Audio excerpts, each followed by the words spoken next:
मेरा नाम अनुष्का है। मैंने गरीब परिवार में अपनी आंखें खोली थीं।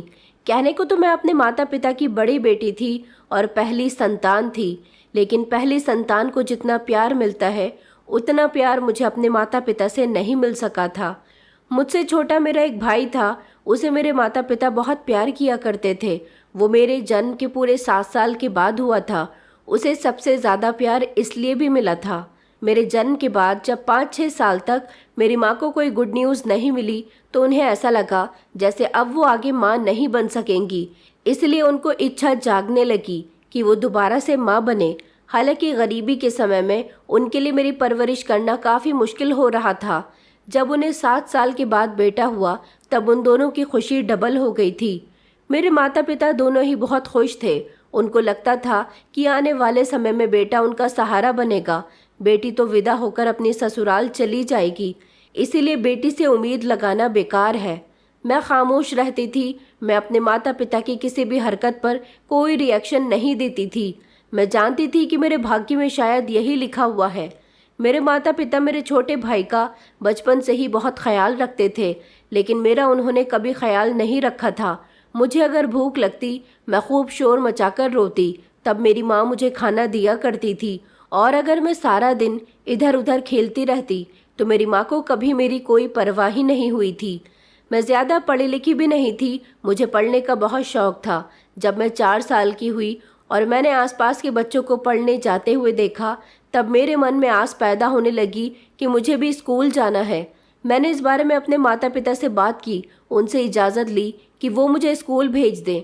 मेरी उम्मीद के मुताबिक उन दोनों ने मुझे इनकार कर दिया था, मगर फिर मेरे बहुत ज़िद करने पर मेरे पिताजी का कहना था कि तुम अपना शौक़ पूरा करने के लिए 1-2 साल तक स्कूल जा सकती हो, वो भी सरकारी स्कूल में, क्योंकि फ़ीस देने की हमारी हैसियत नहीं है। मैंने अपना दिल छोटा नहीं किया और मैं सरकारी ही स्कूल में पढ़ने के लिए चली गई, जहाँ किताबें और ड्रेस मुफ्त मिलती थी। स्कूल वालों ने किसी बच्चे को दी थी तो किसी बच्चे को नहीं देती। ये भले ही सरकारी स्कूल था, मगर यहाँ बच्चों की अच्छे से देखभाल नहीं होती थी। मैं फिर भी पढ़ाई में बहुत अच्छी थी। 2 साल किधर को गुजर गए कुछ पता ही नहीं चल सका। फिर माँ ने कहा कि स्कूल जाने की कोई ज़रूरत नहीं है, तुम बड़ी हो रही हो, अब घर के काम संभालो। बचपन में और कम ही उम्र में माँ ने मुझे घर के सारे कामकाज सिखा दिए थे। वो खुद तो भाई की सेवा में लगी रहती थी और मुझे उन्होंने खेलकूद और पढ़ाई लिखाई से हटाकर घर के कामों में व्यस्त कर दिया था। कम उम्र से ही मुझे खाना बनाना आ गया था, घर के एक एक काम को तरीके से करना आ गया था। फिर जैसे जैसे मैं जवानी की दहलीज पर कदम रखने लगी, मेरे माता पिता को मेरी शादी की फिक्र सताने लगी। इस घर में मेरी कोई मर्जी नहीं चलती थी। मैं अगर कभी अपनी माँ से कहती कि माँ आज खाने में मेरी पसंद का खाना बना लो ना, मुझे कड़ी चावल बहुत पसंद है, मगर माँ का कहना था कि नहीं, तेरी मर्जी हमारे लिए इतनी मायने नहीं रखती, तू तो चली जाएगी अपनी ससुराल। वो मेरे छोटे भाई से पूछती थी कि उसे क्या खाना है, और जो पिताजी और मेरा छोटा भाई कहते वही घर में बनता था। यहाँ तक कि हर त्योहार पर उसके कपड़े आते थे और मुझसे कह दिया जाता था कि अभी तुम्हारे पुराने कपड़े रखे हुए हैं, पहले वही ख़राब करो, उसके बाद दूसरे आएंगे। मेरे माता पिता मेरे लिए रिश्ते तलाश करने लगे थे, मगर उन्हें मेरे लिए रिश्ता भी ऐसा चाहिए था जहाँ मैं सिर्फ अपनी ज़िंदगी गुजार सकूँ। मेरी खुशी मेरी मर्ज़ी कोई किसी के लिए मायने नहीं रखती थी। उन्हें इस बात से कोई मतलब नहीं था कि जिससे उनकी बेटी की शादी होगी वहाँ वो खुश भी रहेगी या नहीं।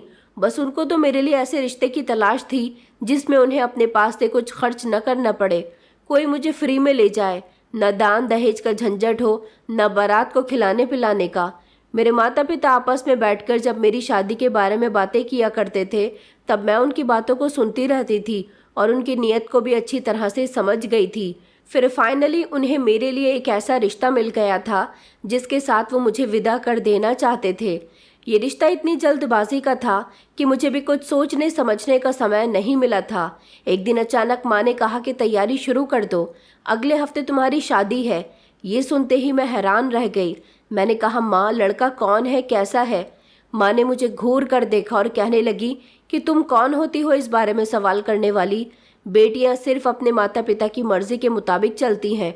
हमने तुम्हारे लिए अच्छा ही रिश्ता देखा है, वहाँ पर तुम बहुत खुश रहोगी। हाँ, एक बात याद रखना, वहाँ गुजारा करने की कोशिश करना। ऐसा ना हो कि छोटी मोटी तकलीफ़ों पर रोती हुई यहाँ आ जाओ। देखो हम लोग पहले ही काफ़ी परेशान हैं, बहुत गरीब हैं।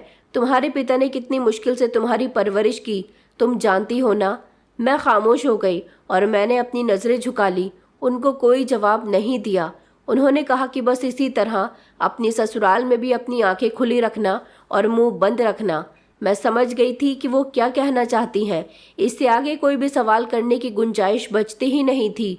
कभी कभी मुझे ऐसा लगता था जैसे मैं इस पूरी दुनिया में अकेली हूँ, कोई मेरा अपना नहीं है, कोई मेरे साथ मेरी खुशियों को समझने वाला नहीं है। फिर एक समय ऐसा आया जब मेरी शादी का दिन भी आ गया।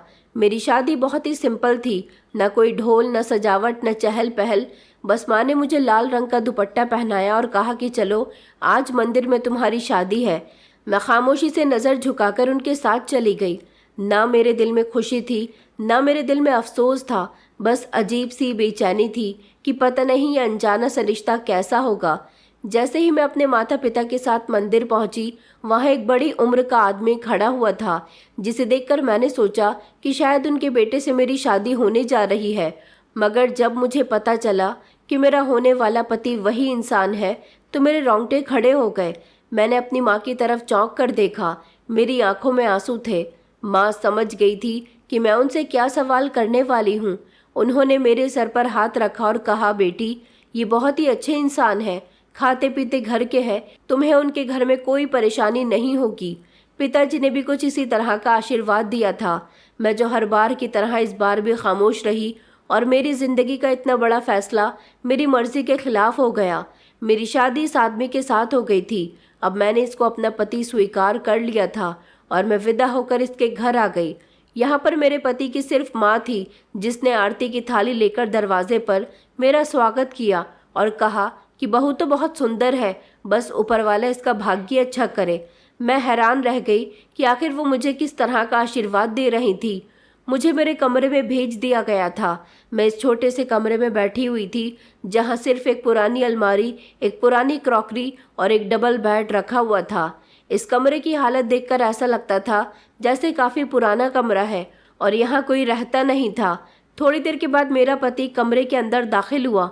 वो जब मेरे बराबर में आकर बैठा तो उन्होंने कहा कि यहाँ तो आ गई हो, मगर यहाँ आने के बाद अपनी आंखों में ज़्यादा सपने सजाने की ज़रूरत नहीं है। उनकी बात सुनते ही मैंने फौरन पलटकर उनकी तरफ देखा। उन्होंने कहा कि ये बात तो तुम्हारे माता पिता ने बता दी होगी कि मैंने तुमसे शादी क्यों की है। मैंने नहीं में गर्दन हिलाई और कहा कि नहीं, मुझे कुछ नहीं पता। उन्होंने कहा, तो फिर ये तुम्हारे माता पिता की गलती है। दरअसल मैं पहले से ही शादीशुदा हूँ और तुम अपना मकसद समझ जाओ कि इस घर में मैं तुम्हें सिर्फ बच्चे पैदा करने के लिए लेकर आया हूँ, पत्नी होने का हक देने के लिए नहीं। मैं पहले ही अपनी पत्नी से बहुत मोहब्बत करता हूँ, इसलिए मुझे तुम्हारी कोई ज़रूरत नहीं है। मेरी पत्नी के साथ मेरी शादी को 5 साल हो गए, अभी तक वो मां नहीं बन सकी, इसीलिए मैंने तुमसे शादी की। मैंने तुम्हारे माता पिता को सारी बात पहले ही बता दी थी और उनसे ये भी कह दिया था कि आपकी बेटी को हमारे घर में रहने के लिए सारी सहूलियत मिलेगी, इसलिए मेरे साथ ज़्यादा फ्री होने की ज़रूरत नहीं है। उनकी बातें सुनकर तो मेरी आंखों में आंसू आ गए थे। सबसे ज़्यादा अफसोस मुझे इस बात पर हुआ था कि मेरे माता पिता ने मेरी शादी एक ऐसे इंसान के साथ करवा दी थी जो पहले से ही शादीशुदा था और इस घर में मुझे पत्नी बनाकर नहीं बल्कि एक बच्चा पैदा करने वाली मशीन समझकर लाया था। मुझे सारी ज़िंदगी कभी भी अपने माता पिता से कोई शिकायत नहीं हुई, लेकिन अब मेरा दिल अफसोस से भर गया था। मैं बहुत रोई थी, मगर मेरे पति को मेरे आंसुओं से कोई फर्क नहीं पड़ा। उसने लाइट बंद की और अपना हक मुझसे वसूल कर लिया था। मैं अब उसकी पत्नी थी, उसे रोक भी नहीं सकती थी, न इस घर से भाग सकती थी। उस रात मुझे नींद नहीं आई थी। मैं सारी रात बेचैन रही, अपने माता पिता के दिए गए धोखे के बारे में सोचती रही। उन्होंने मुझे अपने घर से निकालने के चक्कर में मेरे बारे में कुछ सोचा तक नहीं। फिर मैंने अपने दिल को समझाया और कहा कि जैसा भी हो, अब ये इंसान मेरा पति है और मैं अब अपने घर से विदा होकर इस घर में आ चुकी हूँ। मेरे माता पिता ने मुझसे पहले ही बोल दिया था कि शादी के बाद यहाँ आने की ज़रूरत नहीं है, हो सके तो अपनी ससुराल में ही गुजारा करने की कोशिश करना।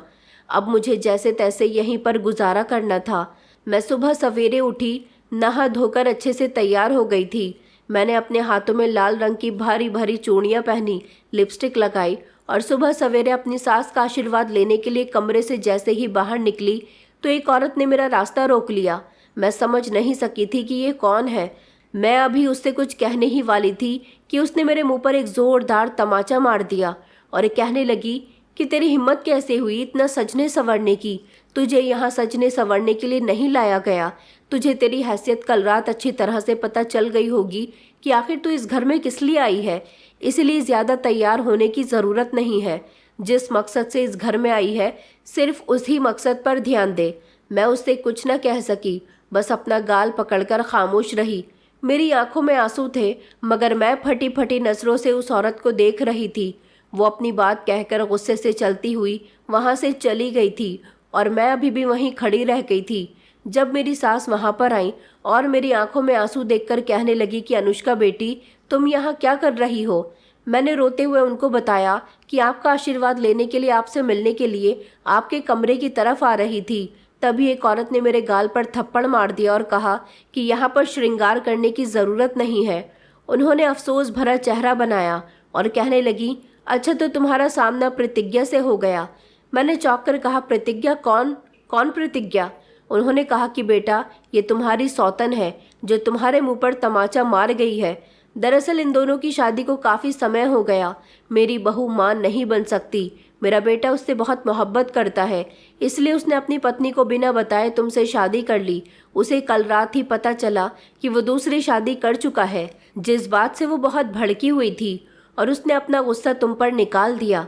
मेरे बेटे ने औलाद के लालच में आकर ये सब कुछ किया। हालांकि उसकी पत्नी उसकी दूसरी शादी के लिए बिल्कुल भी तैयार नहीं थी और मेरा बेटा किसी भी हालत में पिता बनना चाहता था। मैंने कहा, माँ जी, तो क्या जब इन लोगों को अपनी संतान मिल जाएगी तो मेरे पति मुझे छोड़ देंगे? उन्होंने कहा कि नहीं बेटी, मेरा बेटा इतना भी बुरा नहीं है। मैं जानती हूँ कि उसने संतान के लालच में आकर ये कदम उठाया, मगर उसने तुम्हारे माता पिता से कोई ज़ोर ज़बरदस्ती नहीं की। तुम्हारे माता पिता ने खुद ही मेरे बेटे से तुम्हारी शादी की बात की थी और कहा था कि हमारी बेटी से शादी कर लो, उसे अपने घर में जगह दे दो, वो तुम्हें पिता बना देगी। तुम्हारा पिता अक्सर हमारे यहाँ आता जाता रहता है। सास की बातें सुनकर मेरा दिल बहुत दुखा था, मगर फिर भी मैंने अपने दिल को समझा लिया और सोचा कि अब मुझे यहीं पर रहना है तो यहाँ के माहौल के हिसाब से ही खुद को ढालना होगा। आज मेरी शादी की पहली सुबह थी। मैंने सोचा कि मुझे अपने पति का दिल जीत लेना चाहिए। वो मुझसे नाराज़ नहीं होने चाहिए। अगर वो मुझे यहाँ बच्चा पैदा करने के लिए लेकर आए हैं तो मैं उनकी ख्वाहिश पूरी करने के लिए तैयार हूँ, मगर मैं ये नहीं चाहती कि वो मुझसे खफा रहें, और मैं किसी भी कीमत पर अपने पति को खुद से खफा नहीं करना चाहती थी। मैंने एक दो बार उनसे पूछा भी कि आपके लिए नाश्ता लेकर आऊं, मगर उन्होंने मना कर दिया और अपना मोबाइल इस्तेमाल करने लगे। कुछ ही लम्हे गुजरे थे, उसके बाद ज़िंदगी रूटीन पर चलने लगी। मेरी सौतन को घर में मेरी मौजूदगी बिल्कुल भी पसंद नहीं थी, मगर वो अपने पति की खातिर सब कुछ बर्दाश्त कर रही थी। वो मुझे कड़वी कसीली बातें भी सुनाया करती थी, मगर मैं उसकी बातें सुनकर नज़रअंदाज कर देती थी। मैंने देखा था कि मेरे पति का बिहेवियर शादी की पहली रात जैसा था, उसके बाद बिल्कुल भी वैसा नहीं रहा था। दिन गुजरने के साथ साथ उनका बिहेवियर मेरे साथ नरम होता जा रहा था। मेरी सास मेरा ख्याल रखती थी। जिस दिन से मैं शादी करके इस घर में आई थी, ना तो मैं अपने मायके गई थी और ना ही मेरे माता पिता में से कोई भी मुझसे मिलने के लिए यहाँ पर आया था। मैंने भी सोच लिया था कि मैं जैसे तैसे यहीं गुजारा करूँगी, लेकिन कभी अपने माता पिता के पास लौटकर नहीं जाऊँगी। जब जब मेरी सौतन प्रतिज्ञा मेरे सामने आया करती थी, तब तक यही कहती थी कि मैं तुम्हें ज़्यादा समय तक अपने पति की ज़िंदगी में नहीं रहने दूंगी, बहुत जल्द ही निकाल बाहर फेंकूंगी, क्योंकि मुझे औलाद का कोई लालच नहीं है। मुझे संतान नहीं चाहिए और मैं कभी भी अपने पति को बढ़ता हुआ नहीं देख सकती। वो सिर्फ मेरा है और मेरा ही रहेगा। मैं अपनी सौतन की बातों पर खामोश रहती थी, बल्कि मुझे उससे बहुत डर लगता था। एक दिन जब रात के समय मेरे पति मेरे साथ कमरे में मौजूद थे, वो पहली बार मेरे लिए आइसक्रीम लेकर आए थे। मुझे खुशी हुई थी कि अब उनको धीरे धीरे मेरी फिक्र होने लगी है। पहले ही वो ज़्यादा कुछ जाहिर नहीं करते थे। मैं उनकी दी हुई आइसक्रीम उनके साथ बैठकर खा रही थी जब कमरे के दरवाजे पर ज़ोर ज़ोर से दस्तक होने लगी। मेरे पति ने जैसे ही दरवाज़ा खोला तो वो उन्हें धकेलते हुए मेरी तरफ लपकी और पति की तरफ देखकर कहने लगी कि आपकी हिम्मत कैसे हुई इसके लिए आइसक्रीम लाने की। आप इसे यहाँ बच्चा पैदा करने के लिए लेकर आए हो या इसके शौक पूरे करने के लिए? उन्होंने कहा कि खामोश हो जाओ प्रतिज्ञा, मेरी शादी तुमसे भी हुई है और इस लड़की से भी हुई है, इसका ख्याल रखना मेरा फर्ज है।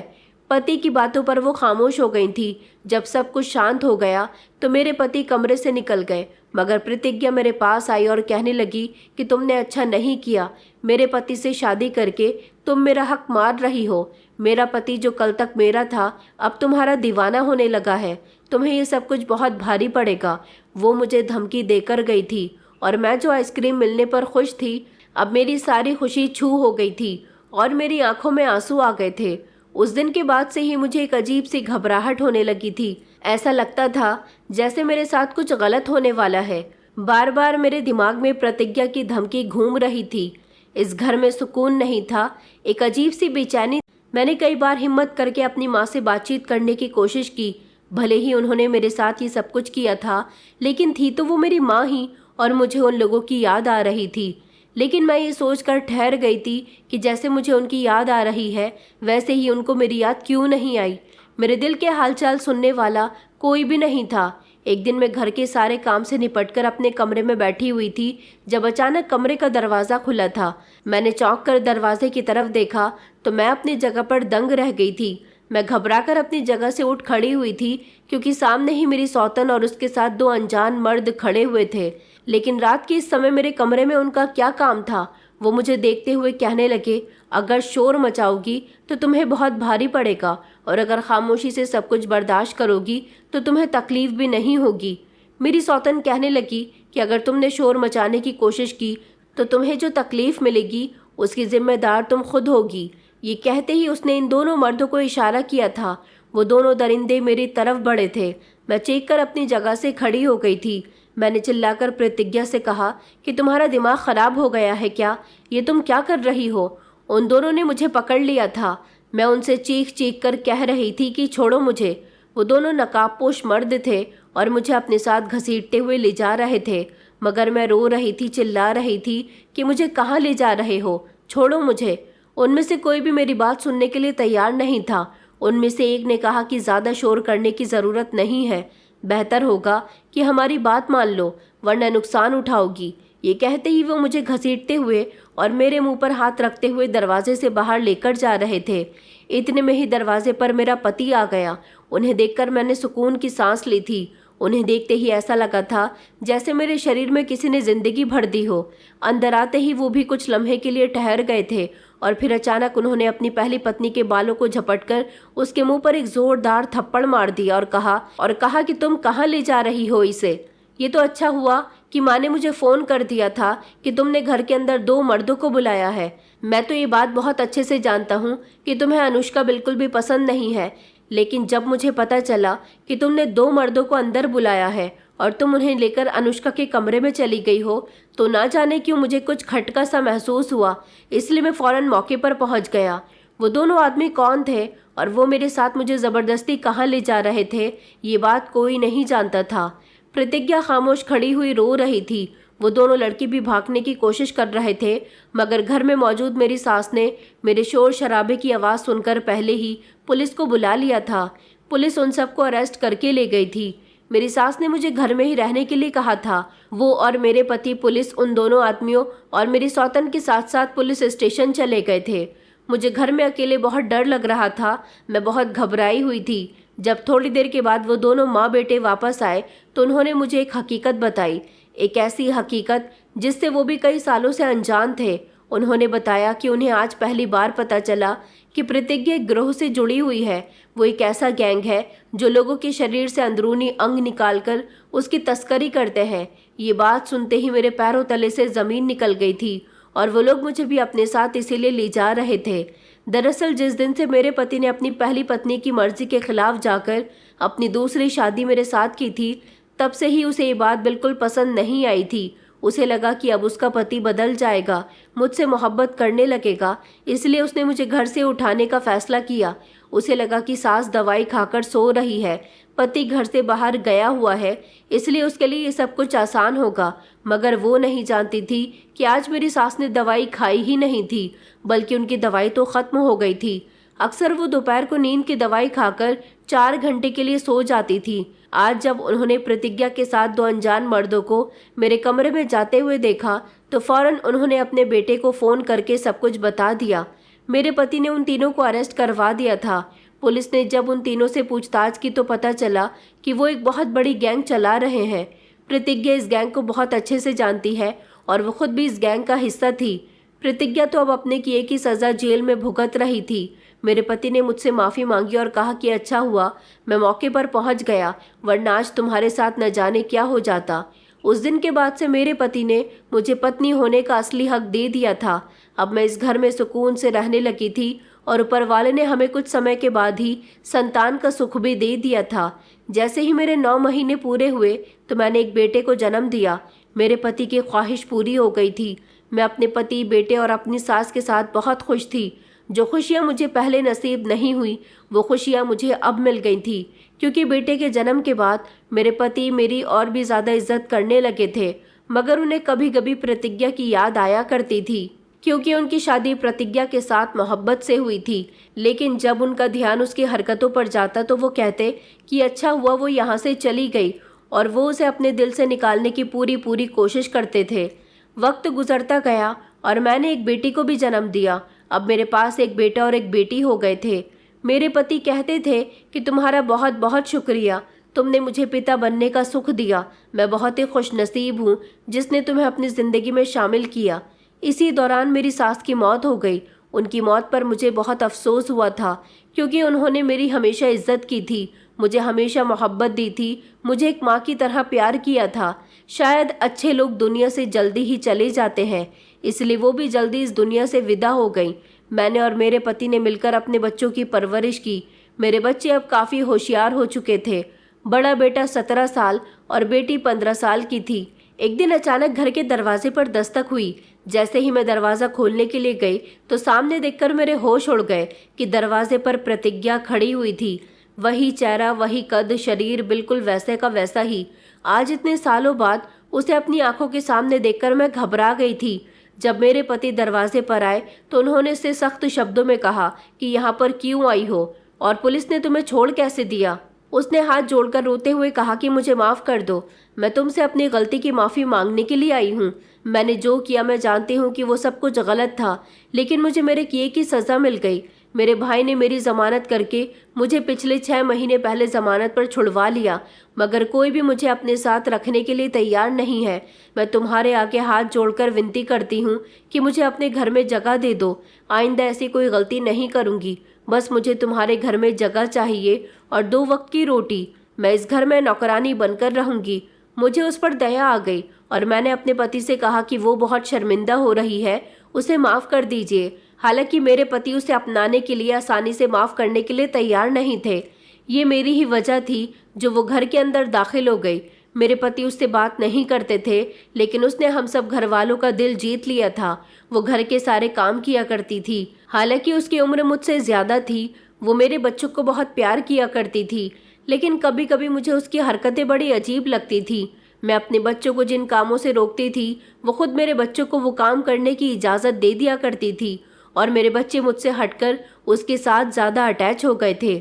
जैसे अब मेरी बेटी जवानी की तरफ जा रही थी। मैंने उसे मना किया था कि तुम मोबाइल का इस्तेमाल मत किया करो, मगर प्रतिज्ञा उसे खामोशी से मोबाइल चलाने के लिए दे देती थी। मेरा बेटा बहुत फिजूल खर्ची करने लगा था। मैं उसे सिर्फ ज़रूरत के लायक ही पैसे दिया करती थी, लेकिन प्रतिज्ञा खामोशी से उसे जितने पैसे वो मांगता वो उतने ही पैसे दे दिया करती थी।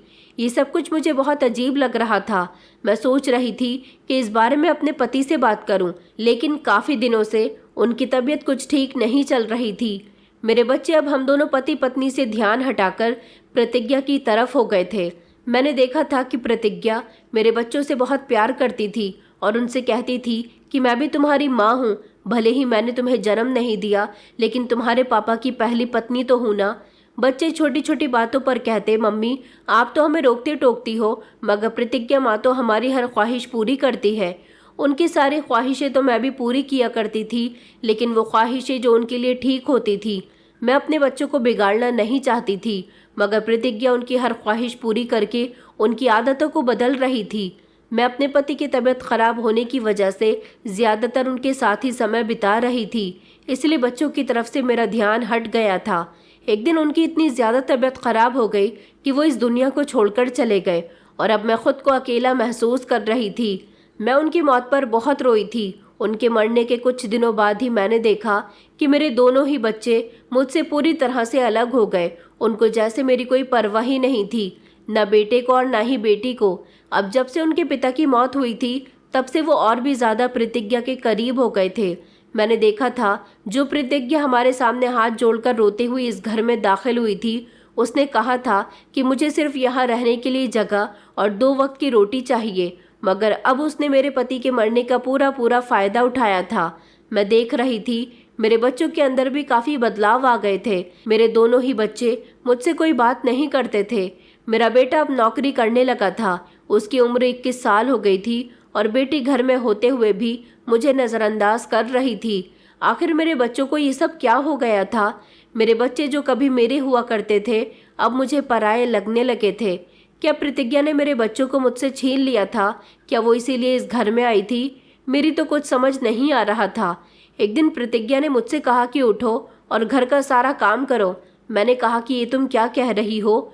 वो कहने लगी कि हाँ, मैं बिल्कुल ठीक कह रही हूँ, बस मुझे जितना काम करना था मैंने कर लिया। उसके तेवर बहुत बदले हुए थे।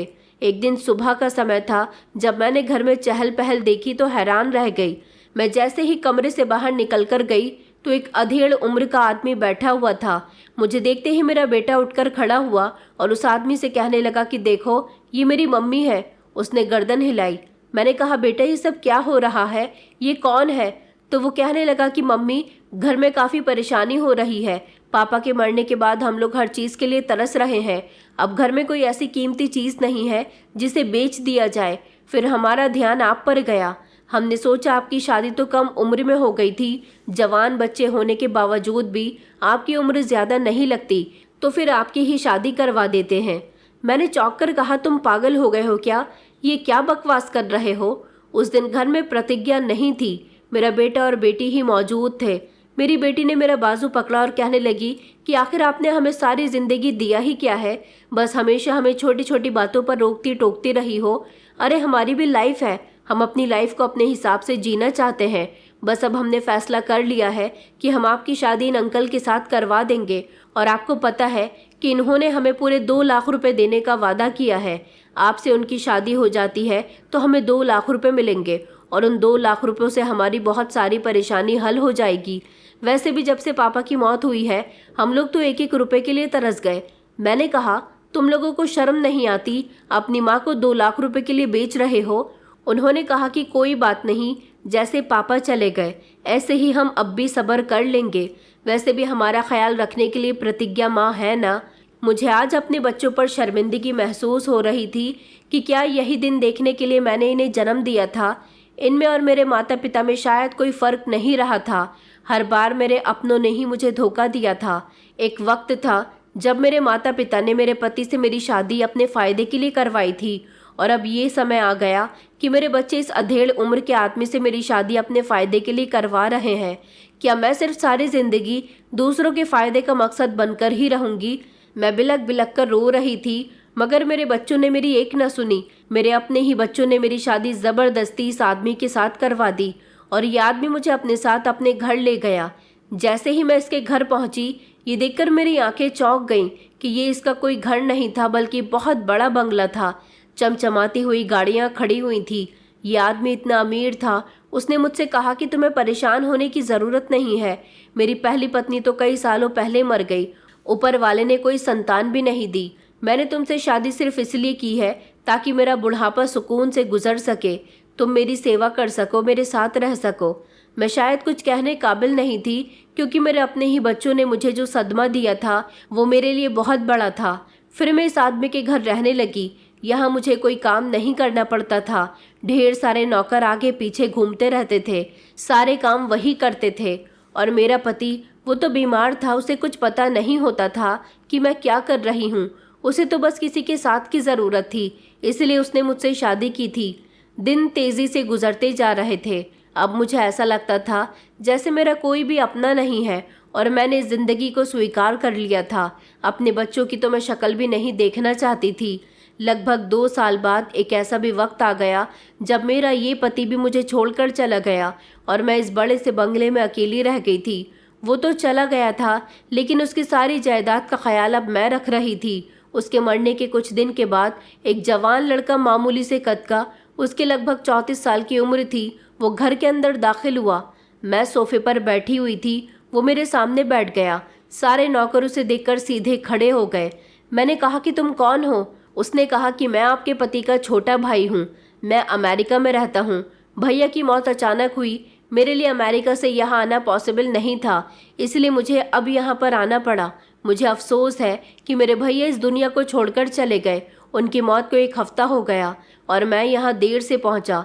मैं अंतिम समय में उनसे मिलना चाहता था, उनको देखना चाहता था। शायद मेरे नसीब में ये सब कुछ नहीं था, लेकिन फिर मुझे पता चला कि मेरे भैया ने आपसे शादी कर ली थी। फिर मुझे और ज़्यादा इंटरेस्ट हुआ कि मुझे आपसे मिलना चाहिए। वैसे तो मुझे यहाँ आए हुए 3 दिन गुजर गए, लेकिन मैं आपसे मिलने के लिए अभी आया हूँ। आप यहाँ पूरे घर में अकेली रह रही हैं। मेरे भैया की सारी जायदाद भी आपकी हो गई। वो बातें करता रहा, लेकिन मैं उसकी बातों पर खामोश रही। फिर उसने अगली बात ऐसी कही जिसने मेरे होश उड़ा दिए थे। उसने कहा कि मैं आपसे शादी करना चाहता हूँ। ये शब्द सुनते ही मैं चौंक पड़ी। मैंने कहा, शादी? उसने कहा कि जी, मैं आपको अपना नाम देना चाहता हूँ। मैं दिल ही दिल में सोचने लगी कि ये मेरे साथ क्या हो रहा है। मेरी ज़िंदगी में शादी का नाम शादी नहीं बल्कि एक मजाक बनकर रह गया था। ये लड़का मुझसे शादी करने के लिए कह रहा था, हालांकि उम्र में मुझसे काफ़ी छोटा था। मैं इससे शादी कैसे कर सकती थी? लेकिन फिर दूसरी तरफ सोचूं तो ऐसा भी लगता था कि मुझे इसके साथ शादी कर लेनी चाहिए। वैसे भी मेरे आगे पीछे कोई नहीं है। ये तो जवान है, मेरा ख्याल रखेगा, मेरा साथी बनेगा, तो शायद मुझे किसी की ज़रूरत नहीं होगी। मैं इससे शादी करना तो नहीं चाहती थी, मगर ये बहुत ज़िद करने लगा और कहने लगा कि मैं अपने भैया की पत्नी यानी कि आपकी जिम्मेदारी उठाना चाहता हूँ। मैं चाहता हूँ कि मेरे भैया की आत्मा को शांति मिले। आप एक बार हाँ कर दीजिए। आपके पास सोचने के लिए पूरे 15 दिन का समय है। अगले महीने की 7 तारीख को आपसे शादी करूँगा और आपका जवाब हाँ में ही होना चाहिए, वरना आपका बहुत बड़ा नुकसान हो जाएगा। उसके ये आखिरी शब्द मुझे डरा देने वाले थे। मेरा नुकसान हो जाएगा? मेरी ज़िंदगी तो शुरू से ही नुकसान में चलती आ रही थी। जहाँ सुकून आता है ज़िंदगी रुख मोड़ लेती है। वक्त गुजरता गया और अगले महीने की 7 तारीख भी आ गई थी जब वो लड़का मुझसे शादी करने के लिए आ गया। मैं अपने कमरे में बैठी हुई थी जब नौकरानी मेरे पास आई और कहने लगी कि मालकिन, सारे इंतज़ाम हो गए हैं, बस नीचे आपके आने का इंतज़ार किया जा रहा है। मैं अपने आप को आईने में देख रही थी कि बचपन से लेकर अब तक मेरे साथ कितने हादसे हो चुके हैं। अब न जाने आगे क्या होने वाला था। मैं जैसे ही नीचे पहुंची, नीचे शादी के सारे इंतज़ाम हो गए थे। वो लड़का भी आया हुआ था जो मेरा पति बनने जा रहा था। अभी मैं उसके साथ अग्नि के सामने बैठी ही थी। पंडित जी ने मंत्र शुरू किए ही थे। इतनी ही देर में मेरे दोनों बच्चे और मेरी सौतन आ गए। मेरे बेटे ने आगे बढ़कर कहा कि मम्मी, आप पागल हो गई हो क्या? आप फिर से शादी करने जा रही हो? इससे पहले मैं कुछ बोलती, वो लड़का अंगद बोल पड़ा और कहने लगा, क्यों? जब तुम लोग अपनी माँ की दूसरी शादी करवा सकते हो, तो क्या मैं तुम्हारी माँ के साथ तीसरी शादी नहीं कर सकता? मेरा बेटा ये बात सुनकर अचानक खामोश हो गया। मैंने कहा, आखिर तुम लोगों को कैसे पता चल गया कि मैं शादी करने जा रही हूँ? क्यों आए हो यहाँ? मेरी बेटी जल्दी से मेरे पास आई। उसने मेरे कंधों को पकड़ा और कहने लगी, मम्मी, हम आपके साथ यहाँ रहने आए हैं। 2 साल आपके बिना बड़ी कठिनाई से गुजरे। हम आपके बिना नहीं रह सकते। प्रतिज्ञा भी कुछ ऐसा ही कह रही थी। उसने मेरे सामने हाथ जोड़े और कहने लगी कि अनुष्का, मैं तुमसे माफ़ी मांगती हूँ। तुम्हारे बच्चों से जो गलती हुई उसके लिए भी, और मैंने इनको नहीं रोका उसके लिए भी। तुम फिर से शादी करके अपनी ज़िंदगी बर्बाद मत करो। हम सब लोग एक साथ रहेंगे यहाँ पर, तुम्हारे इस घर में। तभी अंगद कहने लगा कि किसका घर? कैसा घर? ये घर मेरा है, मेरे भाई का है, और मैं अपनी भाभी से शादी इसीलिए कर रहा हूँ ताकि मेरी भाभी इस घर में मेरे साथ रह सके। ये बात सुनकर अचानक उन सब के चेहरे पीले पड़ गए। मैं समझ नहीं पा रही थी कि ये लड़का मुझसे इतनी हमदर्दी क्यों कर रहा है। अंगद मंडप से उठा और उसने पंडित जी को खामोश रहने को कहा। उसने एक नौकरानी को आवाज़ लगाई और एक पेन ड्राइव उसे दी ताकि वो सामने लगे एलसीडी पर उसे चला सके। मैं और वहाँ खड़े मौजूद सब लोग ये नज़ारा खामोशी से देख रहे थे। जैसे ही वो वीडियो ऑन हुआ, मेरे तो पैरों तले से ज़मीन खिसकने को तैयार थी, जिसमें मेरे दोनों बच्चे बातें कर रहे थे। मेरी बेटी कह रही थी कि वो बूढ़ा आदमी तो मर चुका है, उसका सब कुछ मम्मी का हुआ, मम्मी उस घर पर अकेली हक जमाकर बैठी हुई होंगी, हम वहाँ जाएंगे और उनसे कहेंगे कि हम आपके साथ रहना चाहते हैं, हम उनके साथ रहेंगे और उनके पति की सारी जायदाद अपने नाम करवा लेंगे, फिर मम्मी को कर देंगे प्रतिज्ञा माँ के हवाले। फिर प्रतिज्ञा माँ उनका क्या करेगी ये तो हम बहुत अच्छे से जानते हैं।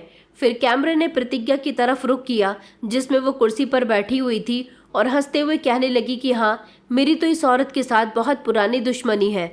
मैं अपने पति से बहुत प्यार करती थी, मगर मेरा पति संतान के लालच में इसे शादी करके घर ले आया। बस तब से ही मेरी ये दुश्मन बन गई। मगर अफसोस कि उस समय मैं इससे अपना बदला नहीं ले सकी।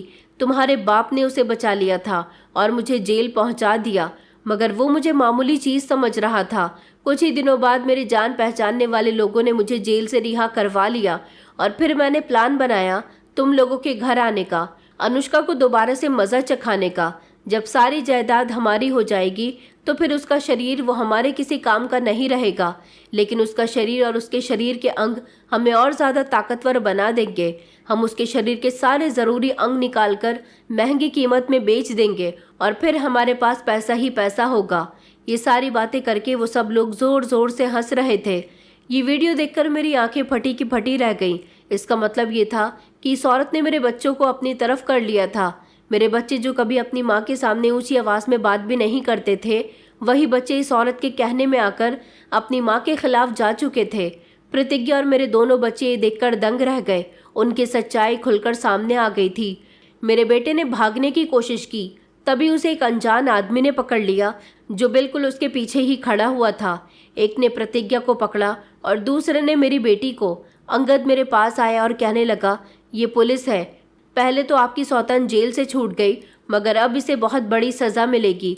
उसने बताया कि वो अमेरिका में रहता था जब उसे अपने भाई की मौत की खबर मिली, और साथ ही साथ ये भी पता चला कि उसके भाई ने दूसरी शादी कर ली है। उसने यहाँ आने से पहले अपने आदमियों को काम पर लगा दिया, मेरा बैकग्राउंड जानने के लिए कि मैं कैसी हूँ, क्या करती हूँ और मैं कौन थी। उसके आदमियों ने मेरी सारी जानकारी निकालकर अंगद को दे दी और बताया कि किस तरह मेरे बच्चे मेरे खिलाफ हुए और उन्होंने उसके भाई को मुझे 2 लाख रुपए में बेच दिया।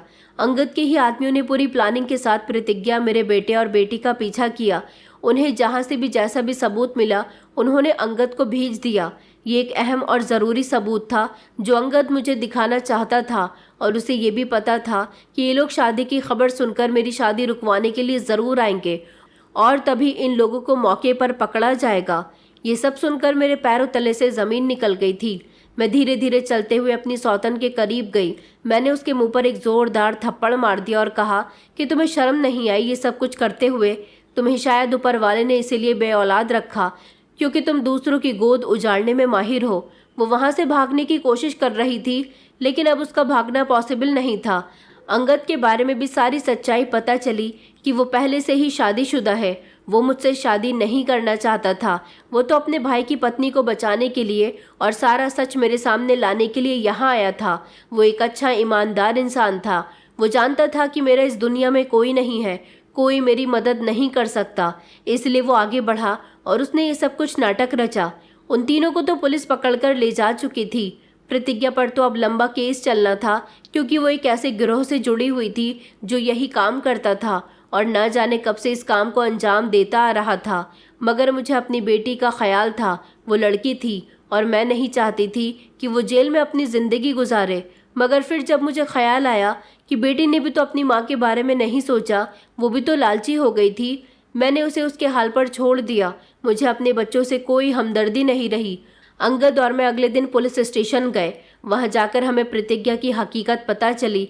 दरअसल प्रतिज्ञा एक छोटे मोटे डॉक्टर की बेटी थी। एक समय में उसे पता चला कि उसके पिता को पुलिस ने अरेस्ट कर लिया, इस आरोप में कि वो लोगों के इलाज के बहाने उनको बेहोश करके उनके शरीर के ज़रूरी अंग निकालकर बड़े अस्पताल के डॉक्टरों को महंगी कीमत में बेच देता है। वो इसी चीज़ का व्यापार कर रहा था। बल्कि वो नहीं, और भी ऐसे बहुत सारे डॉक्टर उससे जुड़े हुए थे।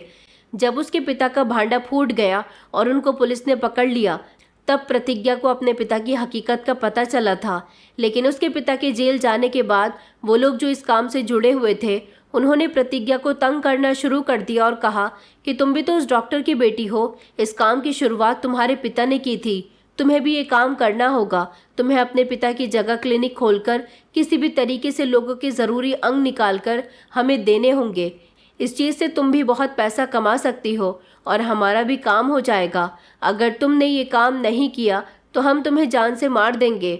वो बुरी तरह से डर गई थी। पहले तो उसने धीरे धीरे ये काम डरते डरते किया, लेकिन फिर ये काम जब उसकी आदत बन गया तो वो ये सब कुछ अपनी शादी के बाद भी करती रही, डॉक्टर बनकर नहीं बल्कि लोगों से मेलजोल बढ़ाकर, उनको बहाने से अपने साथ उन लोगों तक पहुंचा देती जो ये काम कर रहे थे, जिसमें उसे भी पैसे मिलते थे। और जब वो मेरे साथ ये सब कुछ करने जा रही थी तब मेरे पति ने उसे पुलिस के हवाले कर दिया था और उसकी सारी सच्चाई हम लोगों के सामने आ गई थी। लेकिन जब वो जेल गई तो उसके ही कुछ लोगों ने उसे जमानत पर रिहा करवा लिया। वो जैसे तैसे जेल से आज़ाद होकर वापस अब हमारे घर आई तो उसने मेरे बच्चों को बहकावे में लिया था कि मुझसे बदला ले सके। उसे लगता था कि मेरे पति के सामने उसकी हकीकत मेरी वजह से खुली थी। अब जब पुलिस ने उसे अरेस्ट कर लिया तो उसने अपनी ज़िंदगी की सारी कहानी सुना दी थी। उसने उन लोगों के भी नाम उगल दिए थे जो उसकी गैंग के साथ जुड़े हुए थे। अस्पताल के काफ़ी सारे डॉक्टर और छोटे मोटे ऐसे किडनैपर लोग जो लोगों को किडनैप करके इस काम को अंजाम दे रहे थे। ये एक बहुत ही बड़ा गैंग था। इसमें लगभग 17 से 20 लोग शामिल थे और जो खामोशी से इस काम को अंजाम देकर काफ़ी सारा पैसा कमा रहे थे और न जाने कितने सारे लोगों के महत्वपूर्ण अंग निकालकर बेच चुके थे। उन सभी को अरेस्ट कर लिया गया और इस तरह हकीकत सामने आई और एक बड़े गैंग का भांडा फूट गया। पुलिस ने उन सब लोगों को कड़ी से कड़ी सज़ा दिलवाई थी। मेरा बेटा, प्रतिज्ञा और उसकी गैंग के सारे लोग आगे अपने किए की सज़ा काट रहे हैं। मैं अंगद की शुक्रगुजार हूँ जिससे मेरा कोई रिश्ता तो नहीं था, फिर भी उसने मेरी मदद की और उसने कहा कि अब ये घर आपका है। मेरे भैया ने जितनी भी शोहरत कमाई सब अपनी मेहनत से किया था, इसलिए मेरा इसमें कोई हक नहीं है, ये सब कुछ आपका है। वैसे भी मैं अमेरिका में रहता हूँ, कभी भी आपको ज़रूरत पड़े तो मुझे फ़ोन कर देना। वो तो वापस अमेरिका चला गया, लेकिन मुझे ये सबक दे गया था कि मैं आखिर ऐसे कब तक डर डर कर जीती रहूँगी। अब मुझे सावधान रहना था, सतर्क रहना था। मैं अब अपने दूसरे पति की जायदाद की देखभाल भी कर रही हूँ और अब सिर्फ अपने लिए जीती हूँ। दोस्तों, उम्मीद करती हूँ आपको हमारी कहानी पसंद आई होगी। कहानी पसंद आई है तो वीडियो को लाइक करें, चैनल पर नए हैं तो चैनल को सब्सक्राइब करें और हाँ, नोटिफिकेशन बेल को ज़रूर दबाएं ताकि अगली अपडेट सबसे पहले आपको मिले।